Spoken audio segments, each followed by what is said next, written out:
necesita ayuda de muchas personas, no solamente de las diferentes especialidades, sino de otras especialidades de soporte y de las familias de los pacientes con cáncer.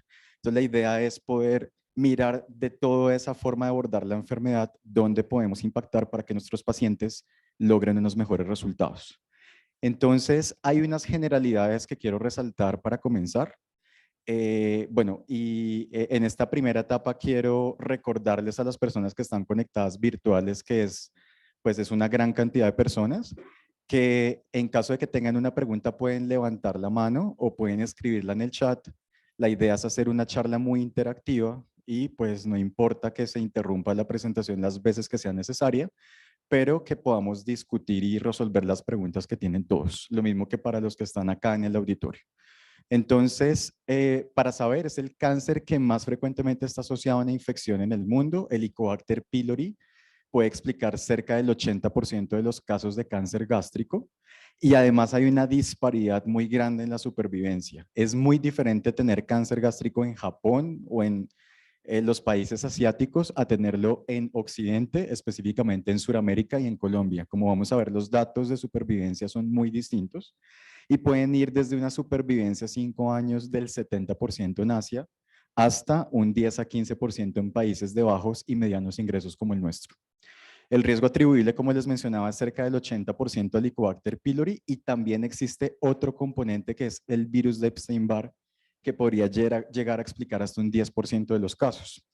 Afecta más a hombres que a mujeres. Existe, al parecer, un rol protector de los estrógenos y las causas, como la mayoría de los cánceres, son multifactoriales porque es una mezcla de componentes medioambientales, susceptibilidad genética y algunos factores microbiológicos, como en este caso es el Helicobacter pylori. En el mundo, el cáncer gástrico es el quinto cáncer más frecuente y el cuarto lugar en mortalidad, pero en Colombia los datos son un poquito diferentes. Datos de Globocan, recordar cómo se alimenta Globocan. La información de Globocan proviene de los registros poblacionales de cáncer. La información que vemos de Globocan en Colombia es producida por 4 registros poblacionales de cáncer: Cali, Manizales, Bucaramanga y Pasto. Y vemos que si nos comparamos con el resto del mundo, Colombia tiene una incidencia extremadamente alta de cáncer gástrico. La incidencia estandarizada por edad es de 12.8 y en Sudamérica quizás el país que tiene mayor incidencia es Perú, que no está muy lejos de nosotros, con 15.2. Cuando vemos mortalidad, en la anterior gráfica quiero mostrarles, por ejemplo, de Japón. Japón tiene 31 por 100 en Colombia. Seguimos con una mortalidad alta, cercana a 9, en Perú 11 y en Japón 8. Es decir, Japón diagnostica mucho cáncer, pero la mortalidad es baja comparado con la incidencia encontrada. Esto ya de entrada nos habla de que hay un manejo diferente de la enfermedad y que en nuestros países este manejo todavía tiene muchas cosas por mejorar. Este es el estimador puntual de los casos que tiene Globocan para el año 2020. Ustedes pueden ver que para Colombia, en número de casos nuevos de cáncer, se estimaron aproximadamente 8.214 casos. Quiero que tengan ese número en la cabeza. Para hombres, 4.989 es la segunda causa incidente después del cáncer de próstata. Y para mujeres, 3.225 casos, la quinta causa en incidencia. Cuando vemos la tabla de mortalidad, el cáncer gástrico es la principal causa de muerte por cáncer en Colombia, cerca de 6.000 muertes, primera causa en hombre y quinta causa en mujeres. Estos datos que les acabo de presentar de Globocan, que vienen de los registros poblacionales, los quiero comparar con los datos que reporta la cuenta de alto costo. Entonces, estos son datos reportados de la cuenta de alto costo. Aquí debo resaltar pues que existe cierto subregistro adicional, porque pues esto tuvo en cuenta los datos que se presentaron durante la pandemia, pero esos son los últimos datos que presenta la cuenta de alto costo, y la cuenta de alto costo para este año notificó 2.100 casos para el mismo periodo de tiempo, es decir, solamente una cuarta parte de los datos estimados por Globocan. Entonces aquí existe un número muy importante de pacientes que quizás tienen el diagnóstico de cáncer, pero no logran empezar la ruta administrativa. Aquí la fuente de información en la cuenta de alto costo, a diferencia de los registros poblacionales, son las aseguradoras y las secretarías de salud, que son los que notifican para los 11 tipos de cánceres priorizados en el país, cuáles son sus casos nuevos y la gestión que hacen de los mismos. El cáncer gástrico en Colombia se diagnostica en un promedio de 64 años y ojo al dato que está acá abajo. 50% de los pacientes diagnosticados se encuentran en estadio número 4, es decir, en enfermedad metastásica, en donde la expectativa de vida de estos pacientes puede ser entre 6 a 12 meses. Además, existe una diferencia muy marcada de acuerdo a la ubicación geográfica. Entonces, el cáncer gástrico es diferente en el mundo, pero también es diferente dentro de Colombia. Y nosotros hoy por hoy sabemos que, por ejemplo, la costa atlántica, la región Caribe, tiene una incidencia que es mucho más baja de la región andina y tal vez de la región nariñense en Pasto, y en Nariño hay una tasa muy alta de cáncer gástrico que se puede explicar por diferentes distribuciones de los factores de riesgo que vamos a hablar más adelante. Ahora quiero que se fijen en los detalles de la cuenta de alto costo, en cuántos pacientes estaban estadificados, es decir, cuántos de estos pacientes cuando se les hace el diagnóstico de cáncer, al menos se les hace una tomografía de tórax y abdomen. Solamente si vemos los datos globales, el 70% de los pacientes, o sea, hay un 30% que no sabemos cómo están y que muy probablemente pues vayan a ser pacientes metastásicos, o sea que ese 50% de pacientes estadio 4 puede ser incluso más alto. Miren la tasa o la frecuencia, perdón, de pacientes con diagnósticos tempranos. Tempranos en cáncer gástrico podríamos hablar que son los in situ y los estadios 1, porque como vamos a ver más adelante, el tratamiento para los pacientes de estadio 2 en adelante involucra una serie de tratamientos multimodales que en realidad son tóxicos para los pacientes y riesgosos. Miren la cantidad de pacientes, aproximadamente un 8% que podríamos llamar cáncer gástrico temprano, es decir, una cantidad mínima. Y cuando lo vemos de acuerdo a la distribución del régimen de afiliación, no es que sea muy diferente el subsidiado al contributivo. Es decir, aquí la disparidad no solamente tiene que ver con los ingresos de los pacientes, sino tiene que ver con la biología del cáncer y con el conocimiento que tenemos nosotros hoy por hoy de cómo diagnosticar temprano el cáncer gástrico, independiente del régimen de afiliación. Miren la gráfica de los pacientes que reciben terapia sistémica, cirugía o radioterapia. Si un paciente tiene un estadio 1, un estadio 2 o un estadio 3, es una enfermedad potencialmente curable que debería recibir en el 100% de los casos manejo quirúrgico. Apenas un 8, 17 y 27% de acuerdo a cada estadio recibió cirugía. Es decir, que la gran mayoría de estos pacientes o no están llegando a un centro en donde se les hace el tratamiento que requieren o progresan después del diagnóstico y se salen de la oportunidad de recibir un manejo quirúrgico. Y aquí solamente quería resaltarles cómo existe una distribución geográfica muy diferente en el riesgo y en la incidencia de tener cáncer gástrico, volviendo a recordar que en la región andina y en las cordilleras es mucho más frecuente con respecto a las costas pacíficas y a la costa atlántica. No tenemos registros institucionales. Esta es la única publicación que encontré y es bastante reciente, año 2023, una cohorte retrospectiva tratada en la Fundación Valle de Lili, una institución de cuarto nivel en Colombia y una de las mejores instituciones hospitalarias en América Latina. Entonces, estos resultados, pues hay que tener en cuenta que son de una cohorte de pacientes muy bien tratados entre el 2000 y el 2014. Y vemos que la supervivencia a 5 años para esta población fue de 38%. Cuando veíamos esa disparidad entre 70% de Asia, 10 a 15% de países de bajos y medianos ingresos, aquí en Colombia, en el mejor de los escenarios, estamos llegando aproximadamente a un 38%. Y miren cómo el estadio temprano, la supervivencia se acerca al 70%, que es un dato que sigue siendo de pronto un poco bajo para ser pacientes estadio 1, pero que es un poco más decente. Pero miren la probabilidad de estar vivo a 5 años en un paciente que tiene una enfermedad metastásica, cercana al 10%. Entonces la mortalidad en esta enfermedad pues es significativamente mayor a medida que vamos avanzando en los estadios.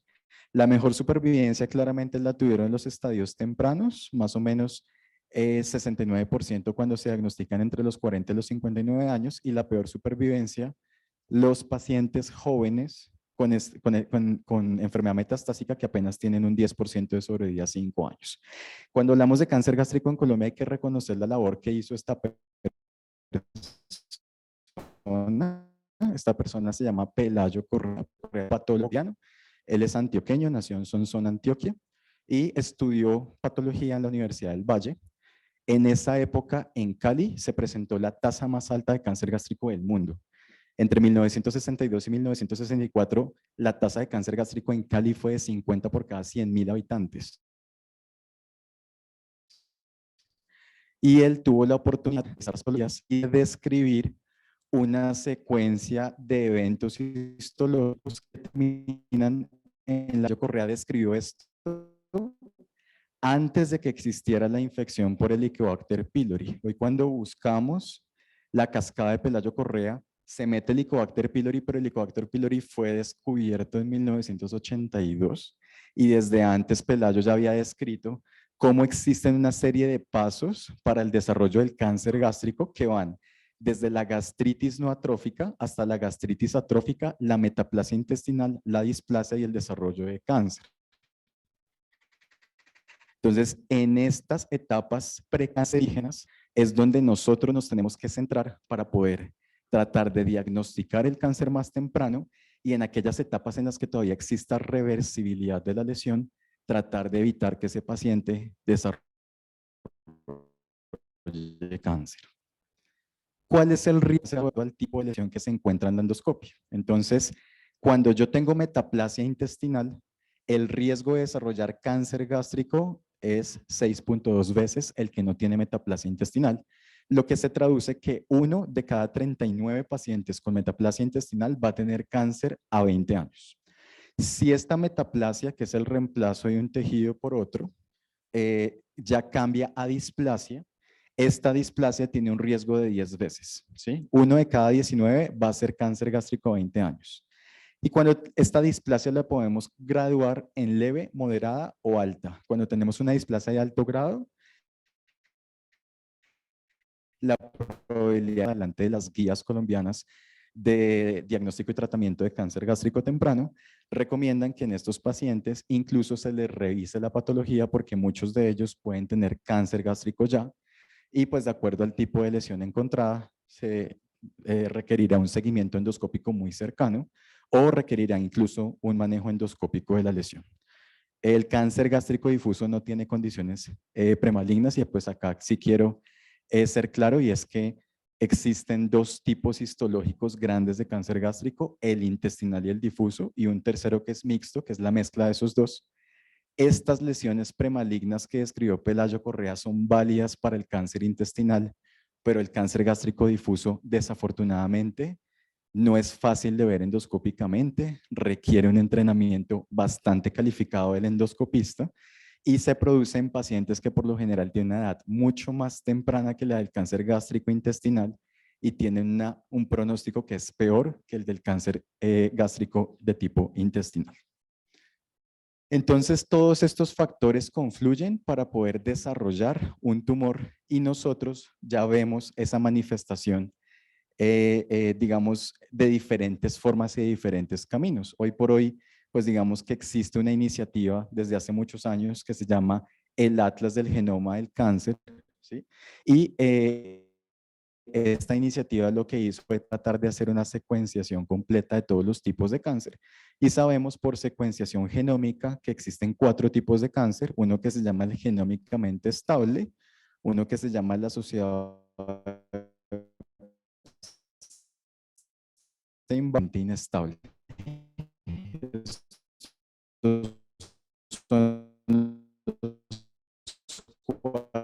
Ninguno pues de ellos es latinoamericano, entonces pues, no sabemos muy bien cómo es la genómica en Latinoamérica.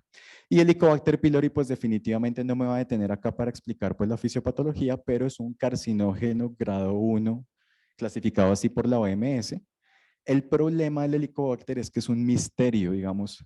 La frecuencia de infección por Helicobacter pylori en las poblaciones es muy variable. Incluso acá dentro de Colombia, la frecuencia de infección puede variar. Y no, la incidencia de cáncer gástrico no es paralela o es directamente proporcional a la presencia del Helicobacter pylori. Por ejemplo, el Helicobacter pylori, su principal vía de transmisión pues va a ser fecal oral, ¿sí? Y se asocia a condiciones de pobreza, porque las personas en condición de pobreza posiblemente no tienen un hábito higiénico muy frecuente que les permita evitar la infección cruzada en la comunidad. Y podemos encontrar poblaciones en Colombia que puedan tener incluso 90% de infección por Helicobacter pylori. Pero eso no quiere decir que estas sean las poblaciones de mayor riesgo. De hecho, por ejemplo, ustedes pueden ver que en la costa atlántica y en la costa pacífica, como mencionábamos, no existe una incidencia tan alta como existe en las cordilleras. Entonces, esto tiene que ver con el tipo de Helicobacter pylori. Hay diferentes cepas de Helicobacter pylori. Helicobacter pylori es una bacteria que lleva viviendo con nosotros aproximadamente 100.000 años y que ha evolucionado junto con el ser humano, e incluso hoy por hoy podemos rastrear los ancestros de las poblaciones y las migraciones que han tenido la humanidad gracias al tipo de cepa de Helicobacter pylori que tenemos. Y nosotros en Colombia ya tenemos un trabajo que se desarrolló por el Grupo de Biología Molecular del Instituto Nacional de Cancerología, en donde se hizo una secuenciación de las cepas de Helicobacter y tenemos, aquí en amarillo pueden ver en esta rueda, una gran cantidad de un Helicobacter pylori de cepa colombiana que guarda propiedades que son una mezcla de los helicobacteres asiáticos, de los helicobacteres africanos, de los helicobacteres europeos, porque Colombia pues ha sido un país colonizado de muchas formas, con personas provenientes de diferentes regiones que pueden explicar también la diferencia en la presentación de la enfermedad tan grande. África, por ejemplo, es un continente que no tiene una incidencia alta de cáncer gástrico, pero tiene una incidencia grandísima de Helicobacter pylori. Y las cepas africanas, por ejemplo, que ustedes ven acá en naranja, son cepas que por lo general no tienen un riesgo tan alto de producir cáncer gástrico si las comparamos con las otras cepas encontradas. De Epstein-Barr sabemos poco. Como les mencioné al comienzo de la charla, un 10% de las personas pueden tener un cáncer gástrico asociado a Epstein-Barr. Tenemos este trabajo realizado en Popayán, en donde se escogieron casos específicos de cáncer gástrico, no eran todos los casos de cáncer gástrico, sino algunos que morfológicamente pueden o se han descrito que están causados por Epstein-Barr y se encontró una frecuencia aproximada del 20%, pero que es más frecuente en hombres y en población que es Helicobacter pylori negativo. Además, tenemos síndromes genéticos que predisponen al cáncer gástrico. Si nosotros colocamos el 100% de pacientes con cáncer gástrico, el 90% son cánceres gástricos esporádicos. ¿Qué significa ser esporádico? Que no existe ni antecedente familiar, ni existe una mutación genética identificada como predisposición del cáncer. Existe un 8% de cánceres gástricos que se pueden llamar familiares. ¿Cuáles son los diagnósticos familiares? Los diagnósticos familiares son esos pacientes en los cuales hay antecedentes de cáncer gástrico en familiares de primer grado de consanguinidad. Esos pacientes fueron llevados a una prueba genética para ver si tenían mutaciones que expliquen esta enfermedad y no se encuentra ninguna mutación. Esos pacientes, a pesar de que yo no les encuentre una mutación específica, no tienen el mismo riesgo de la población global de tener cáncer gástrico. Tienen un riesgo que es más alto, que no es tan alto como el que tiene el gen identificado, pero tampoco es el mismo riesgo que tiene la población general. Eso se llama cáncer gástrico familiar. Y el cáncer gástrico hereditario apenas es el 1 a 2% de los casos de cáncer gástrico, en donde el gen más importante puede ser este, que es el CDH1. El CDH1 es un gen que codifica una proteína de unión intercelular que se llama la E-caderina, que es la que se encarga de mantener las células pegadas, y cuando está mutado puede producir un síndrome que se llama el síndrome de cáncer gástrico difuso. Estos pacientes tienen cáncer gástrico difuso y hoy en el mundo para estos pacientes la recomendación incluso es hacer gastrectomía profiláctica. O sea, imagínense una gastrectomía profiláctica para un paciente con una mutación germinal de CDH1. ¿Por qué es esta recomendación? Precisamente porque el cáncer gástrico difuso es diferente al intestinal y se pasan desapercibidas las lesiones durante la endoscopia. Las lesiones que se ven en la endoscopia de los pacientes con cáncer gástrico difuso pueden ser ninguna, Y cuando se altera, digamos, ya la distensibilidad gástrica, es un paciente que posiblemente ya tiene una enfermedad incluso avanzada. Entonces, para estos pacientes incluso existe esta recomendación. Adicionalmente, en otras poblaciones se han encontrado mutaciones de otros genes diferentes a CDH1, como pueden ver acá. Hay unos genes que están involucrados en la reparación de los daños de nuestras células, que se llama la recombinación homóloga, y que hoy por hoy sabemos que esos pacientes que tienen alteraciones de estos genes, cuando hacen infección por Helicobacter pylori, tienen además un riesgo mucho más alto, puede ser 16 veces más que el paciente que no tiene infección por Helicobacter. Entonces, esto es otro factor que puede explicar las diferencias en la frecuencia de cáncer gástrico de acuerdo a la coinfección con Helicobacter pylori o no. Esto es pues la frecuencia de estas mutaciones diferentes a CDH1 y yo creo que a medida que va avanzando la medicina, probablemente vayamos a empezar a descubrir más condiciones predisponentes genéticamente para desarrollar la enfermedad. No sé si hasta acá hay alguna pregunta. Claro, sí.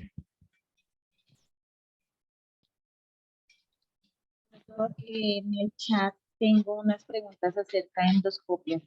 Bueno, claro, si las puedo responder, yo no soy experto en endoscopia, debo aclarar, pero si las puedo responder, con mucho gusto. Ok, entonces aquí va la primera pregunta.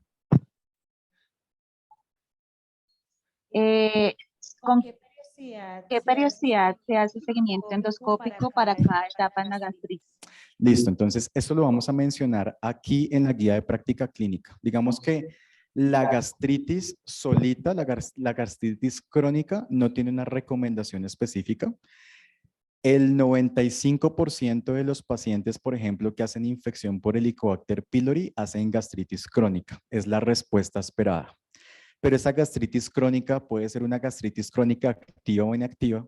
Lo que se debe uno fijar es si es una gastritis crónica que ya está haciendo atrofia.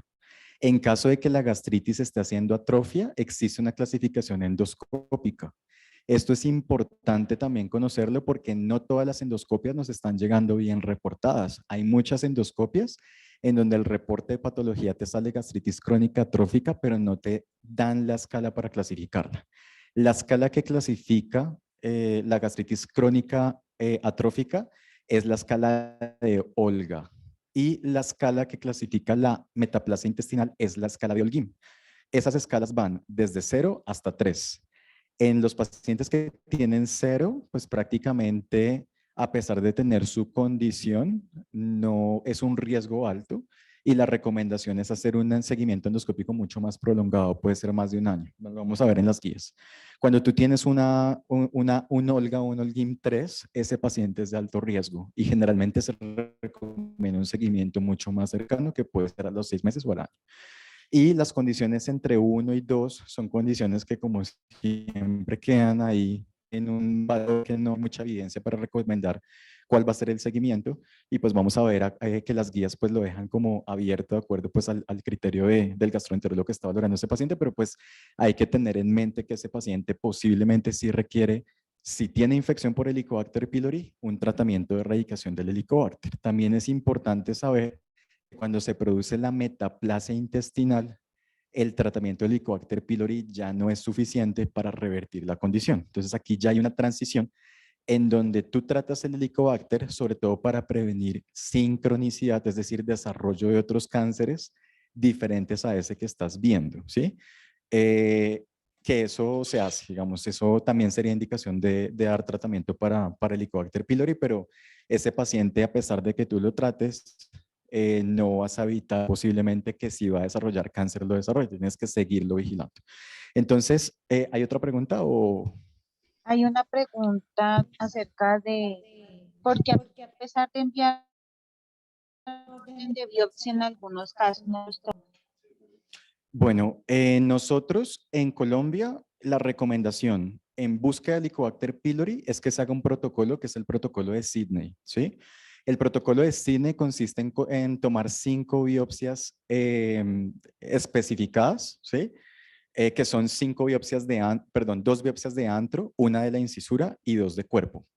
Este protocolo, que es un protocolo occidental, los protocolos orientales acá son diferentes, ¿sí? Es un protocolo que sirve para buscar el Helicobacter pylori activamente y además para tratar de encontrar condiciones que puedan estar asociadas a cáncer gástrico, estas lesiones específicamente tempranas. Entonces, si el endoscopista no ve nada, él debería haber hecho las biopsias aleatorias por el protocolo de Sidney. Eso debería ser, digamos, un evaluador de calidad de la endoscopia también. Cuando se ve una lesión, pues esa lesión se debe biopsiar, obviamente. ¿Cuál es el problema, digamos, que uno ve en Colombia? El problema que uno ve en Colombia es que las endoscopias se hacen muy rápido, ¿sí? Si ustedes comparan con la calidad de una endoscopia que se hace en otro país del mundo, aquí las endoscopias se hacen en 5 minutos. Entonces, el protocolo de cine está establecido para pacientes que no tienen lesiones, pero la cantidad de lesiones que pueden pasar desapercibidas porque la calidad de la endoscopia no es suficiente es distinta. Entonces, tomar un Sydney para un paciente que de pronto tenía una lesión, pues no es lo correcto, ¿no? Pero eso puede pasar y eso es una cosa importante en la evaluación del reporte de la endoscopia y de la patología que tú estás recibiendo en el consultorio. ¿Tienes alguna otra pregunta En el chat dice que porque es considerado más agresivo en en pacientes menores de 30. Generalmente los pacientes menores de 39 años tienen cánceres gástricos difusos, ¿sí? Entonces la histología ya de entrada biológicamente es más agresiva. Y como les explicaba, los difusos por lo general no hacen lesiones levantadas, o sea, esas lesiones clásicas o levantadas o ulceradas del Borman, de la clasificación de Borman, que es una clasificación endoscópica, al comienzo de la enfermedad del difuso no se ven. Entonces, cuando ya se encuentra una alteración endoscópica, ese paciente posiblemente ya tiene una lesión grande y una lesión que posiblemente ha hecho metástasis ganglionar o metástasis a otros órganos. Entonces, esa es la razón por la que estos pacientes tienen un pronóstico diferente. Además, porque pues nadie lo sospecha. O sea, digamos, cuando llega el paciente a consulta, la recomendación en Colombia es paciente que tiene una dispepsia, pues hay que estudiarla, pero muchos de estos pacientes los síntomas pueden ser minimizados, entonces también el diagnóstico puede ser tardío. Incluso, por ejemplo, el protocolo de Sidney que se usa para buscar el Helicobacter pylori, ¿sí? Tú puedes tener un cáncer gástrico difuso y pasar desapercibido el protocolo de Sidney, por ejemplo, porque las lesiones inicialmente endoscópicamente no se ven y si aleatoriamente no cogiste la parte del estómago donde tenía el cáncer gástrico difuso, va a quedar ese paciente sin diagnóstico. Entonces, esto es un reto.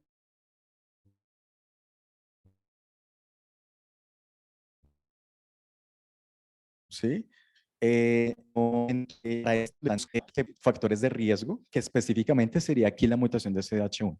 ¿En quién se debe sospechar que haya una mutación de CDH1? En todos los pacientes que tienen diagnóstico cáncer gástrico menores de 50 años. Esos pacientes deben remitirse a genética para que estudien que no tengan mutaciones de CDH1. El cáncer de mama más frecuente es el ductal y el segundo más frecuente es el lobulillar. Entonces, en mujeres que tengan también antecedentes de cáncer de mama lobulillar, la mutación de CDH1 también es importante y esta enfermedad pues, puede producir los dos tipos de cáncer, cáncer gástrico difuso o cáncer lobulillar. Gracias. Y aquí hay otra persona que se llama William Suárez, que dice, células en anillo de sello, ¿es un tipo difuso? Células en anillo de sello es una característica morfológica del subtipo difuso. Cuando reporta el patólogo el anillo de sello es por el tipo de ubicación que tiene el núcleo